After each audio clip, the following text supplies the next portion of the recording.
గాంధీ భవన్లో వరుసగా జిల్లాల నేతలతో పీసీసీ చీఫ్ మహేష్ కుమార్ గౌడ్ భేటీ అవుతున్నారు. ప్రస్తుతం కరీంనగర్ జిల్లా కాంగ్రెస్ నేతలతో భేటీ అయ్యారు. అంతకంటే ముందు వరంగల్ జిల్లా నేతల సమీక్షలో పీసీసీ చీఫ్ మహేష్ కుమార్ గౌడ్ కీలక వ్యాఖ్యలు ఆదేశాలను జారీ చేశారు. ఇక స్థానిక సంస్థల ఎన్నికల్లో మెరుగైన ఫలితాలు రాకుంటే అసెంబ్లీ ఎన్నికల్లో టికెట్లు ఇవ్వమని తేల్చి చెప్పారు. కొత్త పాత నాయకులు కలిసి పనిచేయాలని సూచించారు. పదవులు వచ్చిన వాళ్ళు ఓ మెట్టు దిగి ప్రవర్తించాలని, ప్రభుత్వ పథకాలకు క్షేత్రస్థాయిలోకి తీసుకువెళ్లాలని TPCC chief Mahesh Kumar Goud party శ్రేణులకు సూచించారు.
చూస్తున్నాం గాంధీ భవన్లో వరుసగా జిల్లాల నేతలతో టీపీసీసీ చీఫ్ మహేష్ కుమార్ గౌడ్ భేటీ అవుతున్నారు. ప్రస్తుతం కరీంనగర్ జిల్లా కాంగ్రెస్ నేతలతో భేటీ అయ్యారు.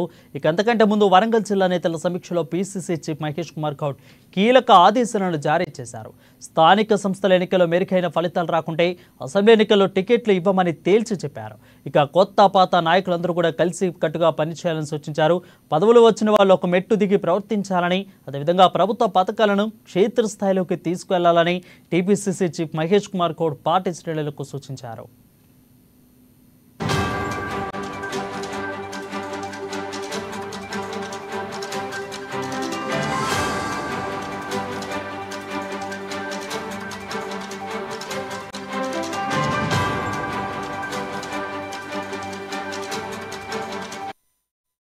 ఇక గాంధీ భవన్లో వరుసగా జిల్లాల నేతలతో టీపీసీసీ చీఫ్ మహేష్ కుమార్ భేటీ అవుతున్నారు. ప్రస్తుతం కరీంనగర్ జిల్లా కాంగ్రెస్ నేతలతో భేటీ అవుతున్నారు. దీనిపై మరింత సమాచారం మా ప్రతినిధి హరీష్ గాంధీ భవన్ నుంచి అందిస్తారు. గాంధీ భవన్ నుంచి హరీష్ లైవ్ లో సిద్ధపాటుగా ఉన్నారు. సో హరీష్, చెప్పండి, ఇంతకంటే ముందు 11 గంటలకి ఏ జిల్లాల వాళ్ళతో సమీక్ష సమావేశం నిర్వహించారు, ఏ అంశాల మీద చర్చించారు, వాళ్ళకి ఎటువంటి సలహాలు సూచనలు చేశారు? రైట్ వరుణ్, ఏదైతే గాంధీ భవన్లో కూడా వరుస సమావేశాలు కొనసాగుతున్న నేపథ్యం ఉన్నది. ఈరోజు ఉమ్మడి 3 జిల్లాలకు సంబంధించి కరీంనగర్, నిజామాబాద్, వరంగల్ జిల్లాలకు సంబంధించి కూడా సమీక్ష సమావేశం జరుగుతుంది. ఇక మహేష్ కుమార్ గౌడ్, పీసీసీ చీఫ్ మహేష్ కుమార్ గౌడ్ అధ్యక్షతన జరిగే ఈ సమావేశంలో ఇన్ఛార్జ్ దీపాదాస్ మున్షి, అలాగే కార్యదర్శులు విశ్వనాథ్ ఇద్దరు వాళ్ళు పాల్గొన్న నేపథ్యం ఉన్నది.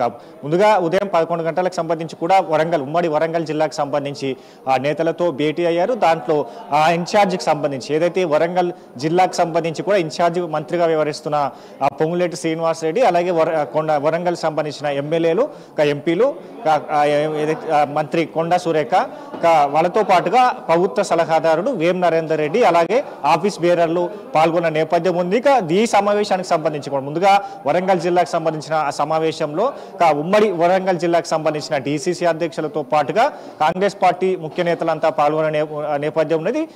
11 గంటల నుంచి సుదీర్ఘంగా అంటే 2 గంటల వరకు కూడా వరంగల్ జిల్లాకు సంబంధించిన సమావేశం జరిగింది. ఇప్పుడు కరీంనగర్ జిల్లాకు సంబంధించిన సమావేశం కొనసాగుతున్న నేపథ్యం ఉంది. ఈ సమావేశంలో మంత్రి పొన్నం ప్రభాకర్, అలాగే మంత్రి శ్రీధర్ బాబు, ఉత్తమ్ కుమార్ రెడ్డితో పాటుగా కరీంనగర్ జిల్లాకు సంబంధించిన ఎమ్మెల్యేలు, ఎమ్మెల్సీలు, పార్టీకి సంబంధించిన డీసీసీ అధ్యక్షులు పాల్గొన్న నేపథ్యం ఉన్నది. ఇక మరి కాసేపట్లో అంటే సాయంత్రం 5 గంటల ప్రాంతం నుంచి కూడా ఏదైతే ఉమ్మడి నిజామాబాద్ జిల్లాకు సంబంధించి నేతలతో భేటీ ఉంటుంది. ఇక ప్రధానంగా ఎందుకంటే మహేష్ కుమార్ గౌడ్ సంబంధించి ఆయన పిసిసి బాధ్యతలు చేపట్టిన తర్వాత మొట్టమొదటి సమావేశం కావచ్చు, అందరూ ముఖ్య నేతలు కావచ్చు, ఇన్ఛార్జ్గా కొనసాగుతున్న మంత్రులతోటి జిల్లా వ్యాప్తంగా పార్టీ సంబంధించిన స్థితిగతులు కావచ్చు, ప్రస్తుతం అక్కడ పార్టీ ఎలాంటి నిర్ణయాలు తీసుకోవాలి, భవిష్యత్ కార్యాచరణకు సంబంధించి అంటే వచ్చే స్థానిక సంస్థల ఎన్నికలు ఉన్నాయి కాబట్టి ఆ ఎన్నికలు పిసిసిగా మహేష్ కుమార్ గౌడ్ సంబంధించిన ఆయన బాధ్యతగా నిర్వహించాలంటుంది. మెజార్టీ స్థానాలు కైవసం చేసుకునే విధంగా కూడా వ్యూహరచన చేయాలి. అక్కడ సంబంధించి పార్టీని బలోపేతం చేసుకుంటూ అలాగే పార్టీలో ఆ బాధ్యతలకు సంబంధించి కావచ్చు గత కొన్నేళ్లుగా కూడా పార్టీలో కష్టపడుతూ వాళ్ళు వస్తున్నారు. పార్టీ లైన్ కు కట్టుబడి కూడా ఈ 2 ఎలక్షన్ సంబంధించి అసెంబ్లీ ఎన్నికలు కావచ్చు, ఇక పార్లమెంట్ ఎన్నికల్లో కూడా పార్టీ గెలుపు కోసం కృషి చేసిన నేతలు ఉన్నారు.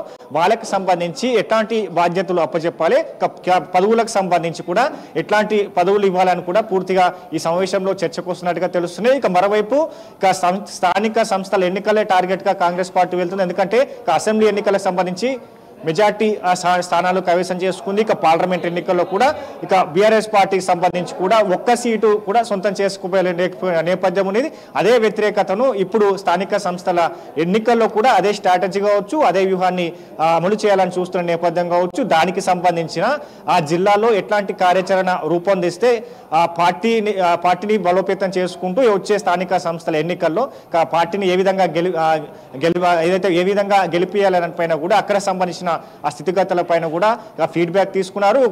వచ్చే ఏదైతే ఎన్నికలు కావచ్చు, ఇప్పటికే కాంగ్రెస్ ప్రభుత్వం ఏర్పడి 8 నెలలు అవుతున్న నేపథ్యం కావచ్చు, ఇప్పటికే కొన్ని పథకాలను కూడా ఇంప్లిమెంట్ చేసిన నేపథ్యం ఉంది. ఇక మహిళలకు సంబంధించి కూడా ఉచిత బస్ ప్రయాణం కావచ్చు, 10 లక్షల ఆరోగ్య రైట్ హరీష్ అయితే ఎక్కువగా వీళ్ళు స్థానిక సంస్థల ఎన్నికలు పథకాలు ప్రజలకు చేరవేయాలి.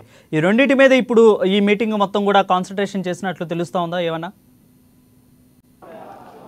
రైట్, ఖచ్చితంగా. ఎందుకంటే కాంగ్రెస్ ప్రభుత్వం ఏర్పడిన తర్వాత కూడా ఒక్కొక్క పథకానికి సంబంధించి కూడా అమలు చేస్తూ వచ్చిన నేపథ్యం ఉంది. మొన్న రైతు రుణమాఫీ కావచ్చు, ఇక ఉచిత బస్ ప్రయాణం, 500కే గ్యాస్ సిలిండర్ కావచ్చు, ఇక ఇందిరమ్మ ఇళ్లకు సంబంధించిన రుణాలు కావచ్చు, ఇక మహిళలకు సంబంధించి కూడా మహాలక్ష్మి పథకాన్ని కూడా త్వరలో ప్రారంభించబోతుంది. కాబట్టి ఇవన్నీ సంబంధించి పార్టీ ఏదైతే క్షేత్రస్థాయిలో ప్రచారాలు వెనుకబడి ఉన్నాం కాబట్టి దానికి సంబంధించి కూడా చేసిన అభివృద్ధి కార్యక్రమాలు కావచ్చు, సంక్షేమ పథకాలు అమలు చేసిన సంక్షేమ పథకాలు కావచ్చు, ఇక క్షేత్రస్థాయిలో ప్రజలందరికీ వివరించేలా కూడా కార్యాచరణ రూపొందిస్తున్నారు. దానికి సంబంధించి కూడా ఆ ప్రచారాలను కూడా ముమ్మరం చేసే అవకాశం అయితే ఉంది. ఇక భవిష్యత్తుకు సంబంధించి ఏ విధంగా పార్టీ కొన్ని ఏదైతే ప్రభుత్వం తీసుకురాబోయే పథకాలు కావచ్చు వీటన్నిటిని వివరిస్తూ ప్రజలకు ఇచ్చిన హామీలన్నింటినీ కూడా నెరవేరుస్తున్నాం. హామీలకు కాంగ్రెస్ ప్రభుత్వం కట్టుబడి ఉంది. ఇక ఇదే అంశాన్ని జనాల్లోకి తీసుకెళ్లే విధంగా కూడా ప్లాన్ చేస్తున్నారు. దానికి సంబంధించిన ఆ పూర్తి కార్యాచరణ పైన కూడా దిశానిర్దేశం చేస్తున్న నేపథ్యం అయితే ఉంది.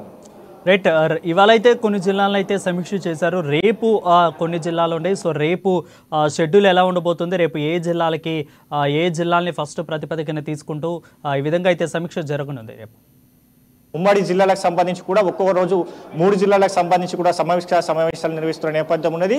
రేపు సంబంధించి కూడా మరో 3 జిల్లాలకు సంబంధించిన ఆ సమావేశం ఉండబోతుంది. ఈ జిల్లాల సమావేశం ముగిసిన తర్వాత పార్టీకి సంబంధించి కూడా అక్కడ జిల్లాకు సంబంధించిన స్థానిక నేతలు కావచ్చు, అక్కడ జిల్లాగా ఇన్ఛార్జ్ కొనసాగుతున్న ఆ మంత్రులు కావచ్చు, ఈ రోజు తీసుకున్న దిశానిర్దేశం కావచ్చు, నిర్ణయాలన్నింటిని కూడా ఆ జిల్లాలకు సంబంధించి కూడా ఇంప్లిమెంట్ చేసే అవకాశాలు అయితే కనిపిస్తున్నాయి. ఇక ఈ సమావేశం తర్వాత కూడా జిల్లా స్థాయిలో కూడా సమావేశాలు బహిరంగ సభలు నిర్వహించే అవకాశం ఉంది. ఎందుకంటే అక్కడ జిల్లాలకు సంబంధించి కూడా గతంలో పిసిసిగా రేవంత్ రెడ్డి బాధ్యతలు చేపట్టిన తర్వాత ఆదిలాబాద్ సంబంధించి అక్కడి నుంచి కార్యాచరణ మొదలుపెట్టరు, పాదయాత్ర చేసిన నేపథ్యం ఉన్నది. పథకాలకు సంబంధించి కూడా అక్కడ బహిరంగ సభలు కూడా నిర్వహించిన నేపథ్యం ఉన్నది. కాబట్టి ఇప్పుడు పిసిసిగా మహేష్ కుమార్ గౌడ్ బాధ్యతలు చేపట్టిన తర్వాత కూడా ఇప్పుడు సమీక్ష సమావేశాలు నిర్వహిస్తున్నారు. మరోవైపు ఈ సమావేశాలు ముగిసిన తర్వాత క్షేత్రస్థాయిలో ఆ జిల్లాలో పర్యటన చేయబోతున్న నేపథ్యం ఉన్నది. ఆయన ఏదైతే మొన్న కరీంనగర్ సంబంధించి కూడా జిల్లాలో పర్యటన చేశారు. అక్కడ సంబంధించి కూడా కాంగ్రెస్ పార్టీ సీనియర్ నేతలను కూడా కలుసుకున్న నేపథ్యం ఉంది. ఇక ఈ నెల 23వ తేదీన కూడా ఆదిలాబాద్ కి వెళ్లే అవకాశాలు, ఎందుకంటే పిసిసిగా రేవంత్ రెడ్డి ఆదిలాబాద్ నుంచే తన ప్రస్థానాన్ని ప్రారంభించారు. కాబట్టి ఇప్పుడు కూడా మహేష్ కుమార్ కి సంబంధించి కూడా అక్కడ సంబంధించి ఆదిలాబాద్ జిల్లాకు సంబంధించి కూడా అక్కడ బహిరంగ సభను కూడా ఏర్పాటు చేయబోతున్న నేపథ్యం అయితే ఉంది. ఇక దాంతో పాటుగా మొత్తంగా అంటే ఇప్పుడు సంబంధించిన పార్టీ స్థితిగతులు కావచ్చు, భవిష్యత్తుకు సంబంధించి ఏ విధమైన కార్యాచరణ తీసుకోవాలి, ఇక గాంధీ భవన్ కి సంబంధించి కూడా ఇన్ఛార్జ్ మంత్రులుగా ఏదైతే 2 రోజుల పాటు ఇద్దరు మంత్రులు అందుబాటులో ఉండాలి, నెలకు ఒక రోజు సీఎం రేవంత్ రెడ్డి కూడా కార్యకర్తలకు అందుబాటులో ఉండాలని కూడా పలు కీలక నిర్ణయాలు తీసుకుంటున్నారు. కాబట్టి ఇప్పుడు కొత్తగా బాధ్యతలు చేపట్టిన తర్వాత ఈపీసీసీ తీసుకునే నిర్ణయాలు కావచ్చు, ఇక భవిష్యత్తు సంబంధించిన కార్యాచరణ అన్నిటి కూడా అక్కడ జిల్లా నేతలకు, ఇన్ఛార్జి మంత్రులకు, బీసీసీ అధ్యక్షులకు వివరిస్తున్న నేపథ్యం అయితే ఉంది. ఇక 3 రోజుల పాటు ఈ సమావేశాలు కొనసాగే అవకాశం అయితే ఉంది. అన్ని ఉమ్మడి జిల్లాలకు సంబంధించి కూడా పూర్తిగా సమావేశమైన తర్వాత క్షేత్రస్థాయిలో పార్టీ తీసుకునే నిర్ణయాలన్నిటి కూడా జిల్లా లెవెల్లో కూడా దాన్ని అమలు చేసే అవకాశాలు అయితే ఉంది. Right, thank you Harish for the updates.